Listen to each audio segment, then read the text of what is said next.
One night of delirium, and the floor was a war zone of clothes and sheets. My fingers groped the mattress beside me. The heat from last night's frenzy had already bled away. I sat up, scanned the wrecked room, and landed on the 2 crumpled hundreds scattered across the nightstand. Ha! Freaking hilarious. First time a woman ever used me, and she tipped me like some discount stripper. Fury detonated in my chest. I chased her down and slammed her with every ounce of my so-called crazy love. The girl actually came back scarlet-eyed, snarling that my old man had murdered her father back in the day. Family feud, or colossal mistake. As Caldwell's heir, I've seen every gold-digging trick. The rehearsed compliments, the sugar-coated flattery, none of it ever registered. But this one, this girl, she carried no agenda, only raw, stubborn clarity, staring at the crimson rims of Luna's eyes. My mind flashed back a week. Lure. I'd knocked back shots with the guys, staggered back to my suite, and found the door ajar. Half drunk, I walked in, and discovered a stranger curled beneath my duvet. Everyone knows I don't do women. Somebody must have staged the prank. I was about to call security, but her profile, ethereal, unpainted, and the faint scent of fruit wine froze the order on my tongue. The bed was huge. I showered, slid to the far edge, and decided to endure one night. She slept like a stone, brows pinched, a harmless kitten, no flashy jewels, no war paint, just unfairly perfect curves, and the kind of face Photoshop can't fake. I admitted it.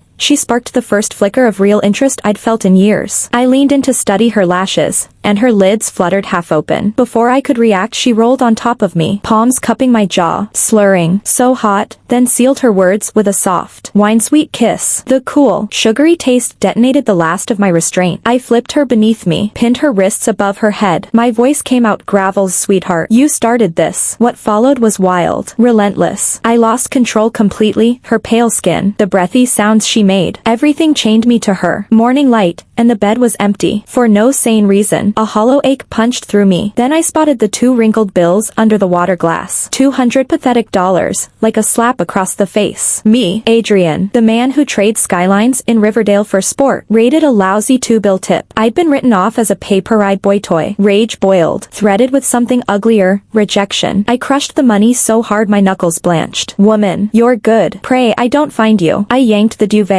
and froze. The crimson stain in the middle of the sheet silenced every curse. Wait, she'd been a virgin. Then why sprint out at dawn and leave cash? Maybe she hadn't been planted after all. A restless itch I couldn't name clawed my gut. I speed-dialed Victor. Find the girl who spent last night in my suite. 30 minutes. No excuses. Inside 28 minutes a thin file hit my phone. Luna, 22, fresh grad intern, father dead, mother in Estes, ICU, lives alone in Maple. 3 terse lines, yet they slammed me harder than a quarterly loss. She was clean as unmarked paper, and life was grinding her to dust. I dressed, rode the elevator down, fired the Aston, and shot straight to the dilapidated Maple complex. I climbed 5 flights and knocked on 501. A dozen heartbeats later the door cracked.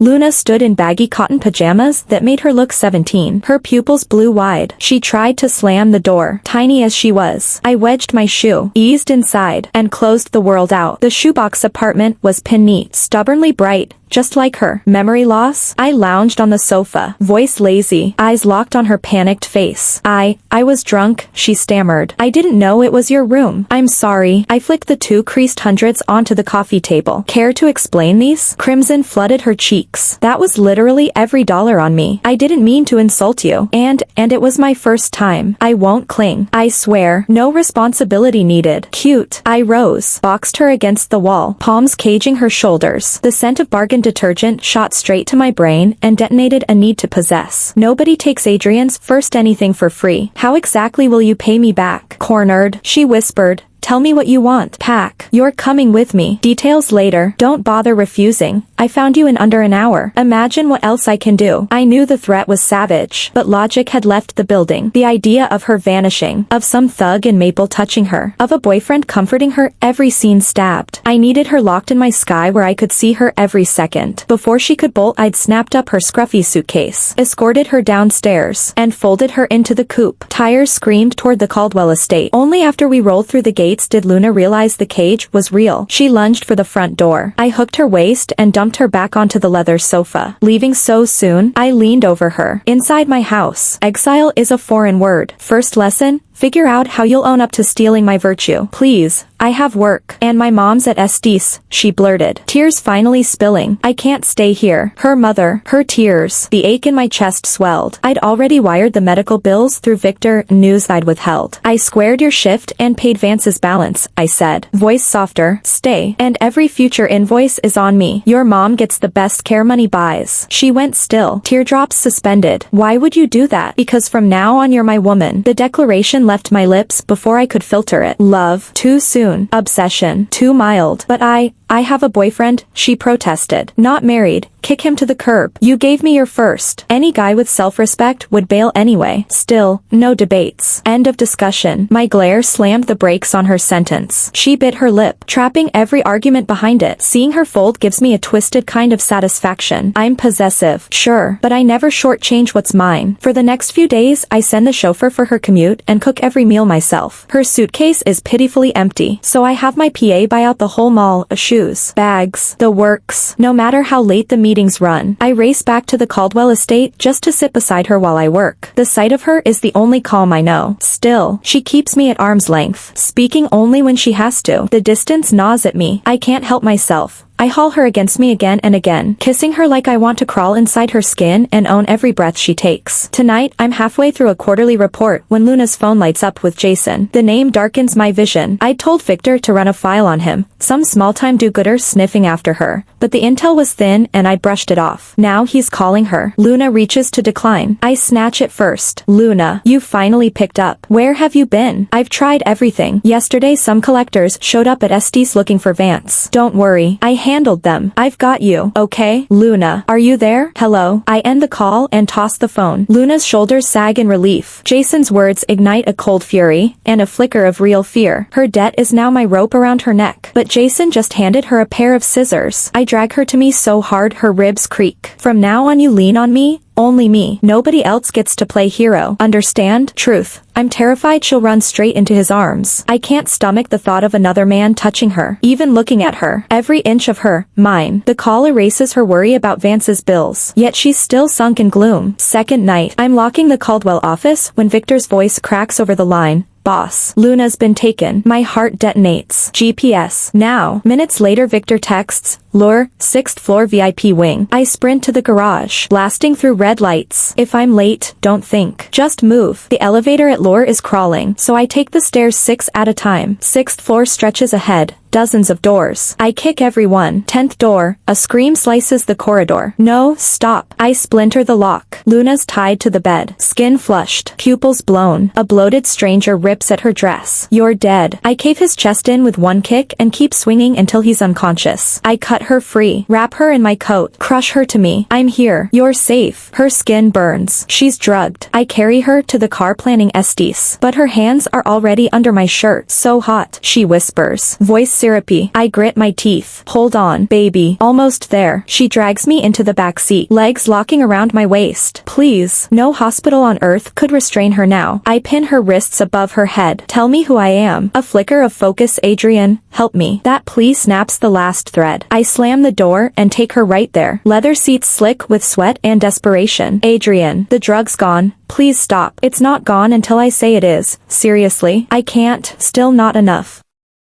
I wake first, her body limp against my chest. I carry her inside the estate. She's out cold, watching her sleep. Satisfaction wars with dread. Jason is still circling. I call Victor. Make sure the guy from last night disappears. Already on it, boss. A rustle, her lashes flutter. But she keeps pretending. I let her play possum and head downstairs to cook every favorite dish she's ever mentioned. When I come back she's frozen in the same fake pose. Drop the act. You thrash like a fish. No way you stayed like that for an hour. Color floods her cheeks. Lunch is ready. She nods, tries to stand, legs buckling. I catch her mid-fall. I've already seen the whole show. Luna, no. I fetch her clothes anyway, dressing her like a doll while she protests in whispers. Carrying her to the dining room, I settle her on my lap and feed her myself. She stares at the spread, every dish she loves. No repeats, eyes glassy. Between bites she whispers, Adrian, can you not be so good to me? Why? I asked casually, still focused on picking up vegetables with my chopsticks. Because I don't want to owe you too much. I'm afraid I'll never be able to pay it all back. I paused and raised an eyebrow at her. Then pay me back with your body. You. Luna's temper flared, her face scarlet. I'm being serious. I tightened my arm, pulling her closer. So am I, just like last night. Beg me to help you. Call me a husband. Plead with me to go harder. The more she heard, the more mortified she became. Stop it, you shameless MMPH. I silenced her with a rough kiss, leaving only helpless little whimpers. When I finally let her go, her lips were swollen and crimson. She melted against me, breathing in small, ragged puffs. Still talking nonsense. Good. Now eat. Luna was so embarrassed she buried her face, pinching me hard. She didn't say another word, just let me feed her bite after bite, and I was already drunk on the simple joy of owning her, at least for this moment. After last night, her whole attitude toward me had shifted. Around me she was livelier, chattier, almost playful. Every time I came back to the Caldwell estate, I couldn't keep my hands off her. She still resisted, but once in a while she answered with a shy response of her own, maybe the beginning of something better. 3 afternoons later I was buried in work. Caldwell was closing a major deal. The timetable was brutal and free time scarce. I sent Victor to Vance's hospital room, told my assistant to explain my relationship with Luna, and arranged her transfer to Caldwell's private wing. Once the project was wrapped, I'd pay my future mother-in-law a proper visit. An hour later I was driving home when Victor called. Caldwell, Vance is gone. What do you mean, gone? My heart clenched. I pulled the hospital's CCTV. An hour ago a man claiming to be from you produced a forged authorization. Security let him take her. Idiots, find her. Now. I hung up and dialed Luna, again.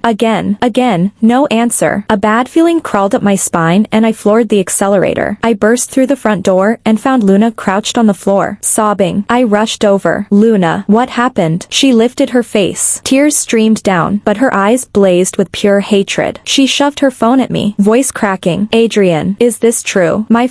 Your father drove him to his death. The photo on the screen hit me like a block of ice. A yellowed newspaper clipping, *** Vance. Owner Vance suicide, ***. The cause of bankruptcy. Caldwell, my father had hounded him to death. I knew Dad had crushed a few uncooperative firms back then, mainly targeting his biggest rival, Shaw. After that, some little outfit called Vance had folded, but I'd never heard anyone died because of it. I kept my voice steady even though my fingers shook. You're Vance's daughter? So it's true. She read the panic on my face and her words broke with agony. She lurched back, eyes dagger sharp. All this kindness, guilt. Every time you saved me, trying to atone for your father's sin. Luna, my lungs burned. What am I to you? Adrian, a living apology? No, let me explain. I stepped closer. She shoved me so hard I staggered. Don't touch me, she screamed, tears flying. Your father killed mine. My mother fell gravely ill and I grew up in poverty while you bathed in the fortune bought with my dad's life. Why did you barge into my world? I was stupid enough to almost fall in love with you. Despair cracked her voice. But we're sworn enemies. How am I supposed to face you? Adrian, we're finished. This farce ends now. She spun toward the door. I grabbed her wrist and hauled her against me. Listen to me. There's more to this. A cold laugh tore out of her. Explanations. I don't want them. Let go, or I'll die right here in front of you. I crushed her to my chest. Never. Luna, crack. Her head slammed into my jaw. Pain exploded. My grip loosened. She tore free and sprinted toward the wall. I bolted after her, arms locking around her before impact, pinning her shaking body to mine. My heart hammered. Cold sweat soaked my shirt. Don't, I rasped, begging. Don't gamble with your life. Please. She thrashed, beat my back with small fists, then went limp, sobbing. I hate you, Adrian. I hate you. Holding her while she wept tore me apart, yet I still believed in my father's integrity. He wasn't a killer. Words were pointless. I needed proof. I stroked her back, voice low and steady. Whatever the truth is, I'll give you answers. When we have them, stay or leave, your choice. She didn't answer, only cried until exhaustion pulled her under. I carried her upstairs, wiped her face, tucked her in. Then I called Victor, tone like ice. Deploy every resource, find Vance, and dig into the 20-year-old rivalry between my father and Shaw, especially the Vance fallout. Every detail. Now. Yes, sir. For 3 days, I barely slept, chasing leads on Vance's whereabouts, piecing together the old case file. Finally, Victor laid a thick folder on my desk. Voice grim. It's clear, sir. When Caldwell battled Shaw, Vance was collateral damage, not the target. The real puppet master was Shaw chairman Harrison. He fed Vance false projections, promised backing if Vance scaled up. Once Vance was all in, Shaw yanked funding and blacklisted the company, snapping the cash chain. Your father only stepped in when Vance was going under. He bought a few assets. He wasn't the one who who hounded Vance to death. I crushed the folder in my fist until my knuckles blanched. So that was it. Dad had just been Harrison's useful idiot, the perfect fall guy. All this time Luna's hatred had been aimed at the wrong target. There's more, Victor said, hesitating. We finally cracked Jason's real ID. The guy's not even a Jiang, he's Harrison's only son, Jin Zhao. He changed it to Jason after skipping the country. Shaw bled out too when it fought your father. Harrison's stroke happened right after, left him paralyzed. Jason reinvented himself overseas, bided his time, and came back for payback against you and Caldwell. 2 years ago, he tracked Luna down and started bankrolling her. 2 days ago, he snatched Luna's mother. Right now they're stashed in a private house outside the city. I shot to my feet, grabbed my coat, and headed for the door. Bring the car around, we're going to the Caldwell estate. I couldn't wait to unload every last truth on Luna, to let her know nothing I ever did for her came from guilt, only from the real thing. I barged into the mansion and pulled Luna aside. Come with me. I'm showing you the proof. She hesitated, then nodded, uncertainty and a flicker of hope warring in her eyes. We reached the safe house and shoved the door open together. Jason never expected us to show. His own scheme collapsing this fast knocked him off balance. He whipped out a switchblade, pressed it to Vance's throat, and the moment he spotted Luna, started laughing like a maniac. Luna, you little tramp. I propped you up for 2 years and you wind up falling for your old man's killer? I spent years setting this up and you flush it down the drain. Cut the act. Jason, I said, voice like ice. Your father embezzled and played dirty. He framed Vance's company.